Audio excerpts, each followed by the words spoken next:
आज के इस क्लास में आप सभी का फिर से स्वागत करते हैं। आज हम लोग बात करने वाले हैं 12वीं क्लास के काव्य खंड का 9वां चैप्टर जन जन का चेहरा एक है। कवि की अगर बात करेंगे तो गजानन माधव मुक्तिबोध सिंह, इसका इंट्रोडक्शंस के बारे में हम लोग जान लेते हैं। अगर इनकी जीवन काल की बात करेंगे तो 13 नवंबर 1917 को पैदा हुए, 11 सितंबर 1964 को ये डेथ कर गए। अगर इनकी हम लोग जन्म स्थान की बात करेंगे तो शिवपुर ग्वालियर, जो कि मध्य प्रदेश में स्थित है।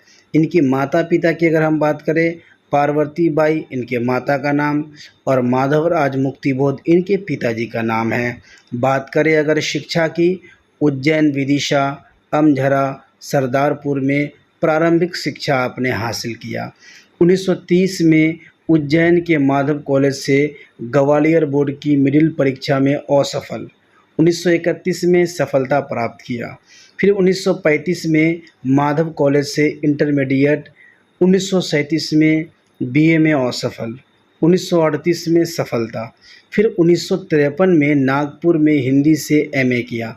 अगर अभिरुचि की अगर बात करें, उनको क्या क्या शौक़ था, उनका अभिरुचि था अध्ययन करना, यानी स्टडी करना, चीज़ों के बारे में जानना, अध्यापन करना, लेखन, पत्रकारिता, राजनीति, इन सभी चीज़ों में उनका क्या था, अभिरुचि था। अगर हम बात करें इनकी कृतियों के बारे में, चांद का मुंह टेढ़ा है, भूरी भूरी खाक धूल, कविता संग्रह काठ का सपना, विपात्र, सतह से उठता आदमी, नई कविता का आत्मसंघर्ष, मुक्तिबोध रचना वाली, ये सारी इनकी कृतियाँ हैं। अब हम बात करेंगे क्या कि जन जन का चेहरा एक है, चाहे जिस देश प्रांत पुर का हो, जन जन का चेहरा एक है। तो इस कविता में कवि कहते हैं, कोई भी व्यक्ति चाहे किसी भी देश, किसी भी प्रांत का हो, वो उसका निवासी हो, उनमें सब में समानता पाई जाती है। सब लोग क्या है, एक जैसा है। इसीलिए कहता है कि जन जन का चेहरा एक है। आगे अगर बात करेंगे हम लोग, कहता है कि एशिया की, यूरोप की, अमेरिका की गलियों की धूप एक, कष्ट दुख संताप की, चेहरों पे पड़ी हुई झुर्रियों का रूप एक, जोश में यो ताकत से बंधी हुई मुट्ठियों का एक लक्ष्य। तो इसमें जो है इस जो कविता है गजानन माधव जी मुक्तिबोध, वो कवि कहते हैं कि कोई व्यक्ति चाहे किसी भी देश, किसी भी प्रांत का निवासी हो, यानी कि कहीं पे भी रहता हो, उन सब में समानता पाई जाती है, एक जैसा सिमिलरली उसमें मिलता है। चाहे एशिया हो, यूरोप हो, अमेरिका, सभी जगह सूर्य अपनी किरणें समान रूप से बिखेरता है। आप सभी लोग जानते हैं कि सूरज का काम है रोशनी देना, ना कि ऊंच नीच करना। इसीलिए सूरज सबको एक जैसा रोशनी देता है। कष्ट अथवा दुख में व्यक्ति के चेहरे पर पड़ने वाली रेखाएं, झुर्रियाँ एक समान होती है। जब कोई भी आदमी डिप्रेशन में होता है, परेशान हाल में होता है, तो उनकी चेहरा जो है, उनका चेहरा झुर्रियों से भर जाता है। जोश हो अथवा ताकत हो, बंधी मुट्ठियाँ एक समान होती है और उनका लक्ष्य भी एक होता है। आगे अगर हम बात करेंगे, पृथ्वी के गोल चारों ओर के धरातल पर है जनता का दल एक, एक पक्ष जलता हुआ लाल की भयानक सितारा एक, उद्दीपित उसका विकराल सा इशारा एक। कहने का मतलब है कि प्रस्तुत पंक्तियों में कवि कहते हैं कि सभी प्राणियों की समस्याएं, भावनाएं समान है। हर जगह का जो व्यक्ति है, सबकी परेशानियां एक जैसा है, लेकिन इस संसार में भिन्नता है, अलग अलग है। संस्कृति के रूप में, आर्थिक दृष्टि से, भौगोलिक दृष्टि से जगहों में असमानता है, भिन्नताएं मिलते हैं, लेकिन जिस प्रकार से सारे संसार में सूरज एक है और अपनी रोशनी सभी चीज़ों पर समान रूप से बिखेरता रहता है। आगे कहता है, गंगा में, इरावती में, मीनाम में, अपार अकुलाती हुई नील नदी, अमेज़न मिसौरी में वेदना से गती हुई, बहती बहाती हुई ज़िंदगी की धारा एक, प्यार का इशारा एक, क्रोध का दुध्वारा एक। इसमें जो है प्रस्तुत पंक्ति में कवि कहते हैं, कवि कौन, कवि गजानन माधव मुक्तिबोध जी कहते हैं, गंगा हो, इमरावती हो, मीनाम हो, नील हो, अमेज़न हो, मिसौरी हो, ये सब नदियों के नाम हैं। इन सब में अपार जल प्रवाहित होता रहता है, मतलब ऐसा जल काफ़ी जल इसमें बहता रहता है। इनके जलों में कोई मौलिक अंतर नहीं है, उनमें बेसिक अंतर कुछ भी नहीं है। ये नदियाँ मनुष्य को निरंतर बढ़ते रहने की प्रेरणा देती। जिस तरह से नदी बहते रहता है, अपना काम ईमानदारी से करते रहता है, उसी तरह से इंसानियों को भी, प्राणियों को भी ये जो पंक्ति है कहता है कि सब लोग तरक्की करते रहो, प्रेरणा ये देता है हमें। ये नदियाँ प्यार और क्रोध दोनों का संदेश देती है। फिर आगे कहते हैं, पृथ्वी का प्रसार अपनी सेनाओं से किए हुए गिरफ्तार, गहरी काली छाए पसार कर खड़े हुए शत्रु का काले से पहाड़ पर, काला काला दुर्ग एक जन शोषक शस्त्र एक। इसमें जो है प्रस्तुत पंक्तियों में जो शीर्षक है उनका कहने का तात्पर्य है, कवि कहते हैं कि इस संसार में दुष्ट लोग अनेक अत्याचार करते हैं। आप लोग देखते ही होंगे कि जो दुष्ट होते हैं, पापी होते हैं, वो कई तरह का अत्याचार करते रहता है। वो अपनी काली छाया संपूर्ण पृथ्वी पर फैला रहे हैं।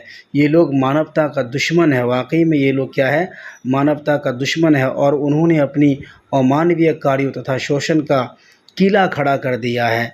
जनता का शोषण करने वाले ये सभी शत्रु एक है। शत्रु तो शत्रु है, चाहे वो जिस रूप में लोगों को परेशान करे, चाहे शोषण करे या कैसे भी परेशान करे, क्या है, ये शत्रु क्या होता है, एक होता है। आशामयी लाल लाल किरणों से अंधकार, चीरता सा मित्र का स्वर्ग एक, जन जन का मित्र एक।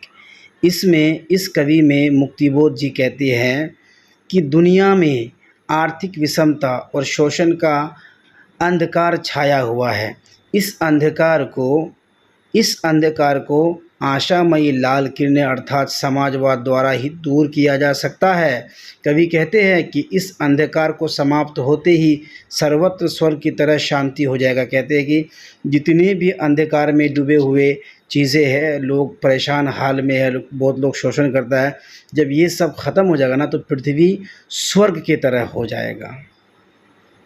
फिर आगे कवि कहते हैं, विराट प्रकाश एक, क्रांति की ज्वाला एक, धड़कते वृक्षों में सत्य का उजाला एक, लाख लाख पैरों की मोच में है वेदना का तार एक, हे में हिम्मत का सितारा एक, चाहे जिस देश प्रांत पर का हो जन जन का चेहरा एक। इसमें कवि कहते हैं कि प्रकाश का रूप तो एक ही है, सभी जगह होने वाली क्रांति का ज्वाला एक है।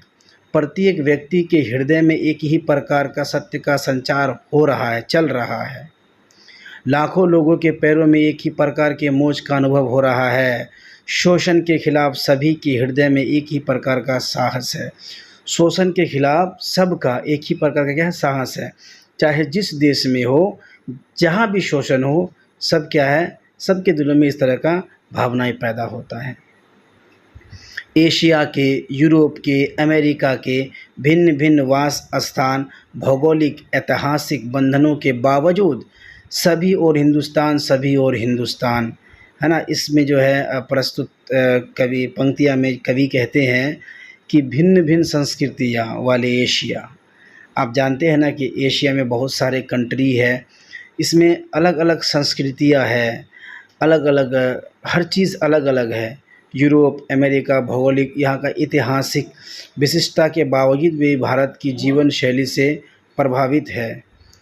उसके बाद कवि कहते हैं, सभी और बहनें हैं, सभी और भाई है, सभी और कन्हैया ने गाय चराई है, ज़िंदगी की मस्ती की अकुलाती भोर एक, बंसी की धुन सभी और एक। इसमें कवि कहते हैं, प्रस्तुत पंक्तियाँ जन जन का चेहरा एक शीर्षक कविता ये कहता है, कवि जी कहते हैं, गजानन माधव मुक्तिबोध कहते हैं कि भारत की संस्कृति में प्रत्येक स्थान पर भाई बहन सा प्रेम है। यहाँ भगवान कृष्ण की छवि चारों ओर व्याप्त है। यहाँ हर जगह कृष्ण ने गाय चराई है। यहाँ ज़िंदगी में मस्ती भरी पड़ी है। सभी ओर कृष्ण से बंसी की धुन व्याप्त है। आगे कवि कहते हैं, दानव दुरात्मा एक, मानव की आत्मा एक, शोषक और खूनी और चोर एक, जन जन के शीर्ष पर शोषण का खड़ग अति घोर एक, दुनिया के हिस्सों में चारों ओर जन जन का युद्ध एक। प्रस्तुत पंक्ति में गजानन माधव मुक्तिबोध जी कहते हैं कि पूरी विश्व में दानव का मतलब क्या होता है, राक्षस, कमीना, और दुरात्मा एक है। शोषक, खूनी और चोर एक है। सबका काम क्या है? लोगों को परेशान करना। चाहे शोषक हो, खूनी हो, चोर हो, राक्षस हो, इन सभी का काम क्या है? एक है। तो इसीलिए ये सब लोग क्या है? एक है। दुनिया के हर एक हिस्से में दुरात्माओं, चोरों के खिलाफ युद्ध भी एक है, उनके खिलाफ युद्ध भी तो एक है। आगे कहते हैं, मस्तक की महिमा वो अंतर की उष्मा से उठती है ज्वाला, अति क्रुद्ध एक, संग्राम का घोष एक, जीवन का संतोष एक। प्रस्तुत पंक्ति में कवि जी कहते हैं, कौन? गजानन माधव मुक्तिबोध जी ये कह रहे हैं कि सभी जन, सभी लोग, समूह के मस्तिष्क की चिंता एक है, सभी के दिमाग का जो चिंता है सबका एक है, और उनके हृदय की प्रबलता भी एक सी है, उनके भीतर क्रोध की ज्वाला भी एक सी है। आगे कवि कहते हैं, क्रांति का, निर्माण का, विजय का चेहरा एक, चाहे जिस देश प्रांतपुर का हो, जन जन का चेहरा एक। इसमें जो है गजानन माधव मुक्तिबोध जी कहते हैं कि क्रांति, निर्माण और विजय का सहारा एक जैसा होता है, चाहे वह किसी देश, किसी भी प्रांत और किसी भी गांव का क्यों ना हो। आम आदमी का शोषण के खिलाफ जो संघर्ष है उसका मूल स्वर एक ही होता है। सब लोग संघर्ष में जी रहे हैं, सब लोग जो है, सबका सार क्या होता है? एक ही होता है। अगर हम लोग इसका अगर सारांश निकालने की कोशिश करें तो सारांश टोटली कविता को अगर हम लोग निचोड़ के देखेंगे तो इस प्रकार से हम आगे मैं इसको आपको बताता हूँ जो आपका काम आएगा। तो इस कविता का सारांश इस प्रकार से होगा। जन जन का चेहरा एक कविता गजानन माधव मुक्तिबोध जी द्वारा लिखी गई है। पहले हम लोग इसको लिखेंगे। कवि ने इस कविता में आंतरिक एकता को दिखाते हुए जनता के संघर्षकारी संकल्प में प्रेरणा और उत्साह दिखाते हुए जनता के संघर्षकारी संकल्प में प्रेरणा और उत्साह का संचार करते हैं। इन पंक्तियों में कवि कहते हैं, चाहे किसी भी देश का हो, चाहे किसी भी प्रांत का हो, सभी लोग का चेहरा एक है, सभी लोग एक समान हैं। चाहे वो एशिया से हो, चाहे यूरोप से हो, चाहे अमेरिका से हो, चाहे दुनिया के किसी भी देश और किसी भी देश के किसी भी गलियों से हो, है ना, सबका धूप एक है। जब लोग किसी परेशानी में या किसी दुख में होते हैं उस समय लोगों के चेहरे पर जो झुर्रियाँ होता है, जो लकीरें दिखाई पड़ती है, वो भी एक होती है और एक समान होती है। जब एक साथ जोश में अपनी मुट्ठी बंद करते हैं, उन बंधी हुई मुट्ठी का लक्ष्य भी क्या होता है? वो भी एक होता है। पूरी गोल पृथ्वी के चारों ओर धरातल पर जितने भी लोग हैं, यानी कि पूरी दुनिया में जितने भी लोग हैं, जितनी भी जनता है, सभी का दल और पक्ष एक है, सभी मानव जाति के हैं। उसका क्रोध उस लाल जलते हुए भयानक सूरज की तरह होती है, जो गुस्से का जो इशारा होता है वो एक सा होता है। गंगा हो, इमरावती हो, मीनाम हो, है ना, कि जो बेचैनी वो एक ही है। नील नदी, अमेज़न, मिसौरी, इन सभी नदियों की जो वेदना है वो भी एक समान है। ज़िंदगी देने वाले इन नदियों की बहती धारा का संगीत एक समान है। जितनी प्रेम से ये धरती को सींचती है उसी प्रेम का इशारा एक समान है, और क्रोधित होने पर जो दुष्ट प्रभाव पड़ता है उसकी धारा भी एक जैसा है। आशा की लाल किरणें जब काले अंधकार को ख़त्म कर देता है तो सभी मित्रों का, सभी लोगों का स्वर्ग एक होगा। जो ज्ञान का तेज प्रकाश है वह भी क्या एक है, यानी कि दुनिया की हर जन, हर चीज़ एक जैसा है, एक दूसरे से जुड़ा हुआ है।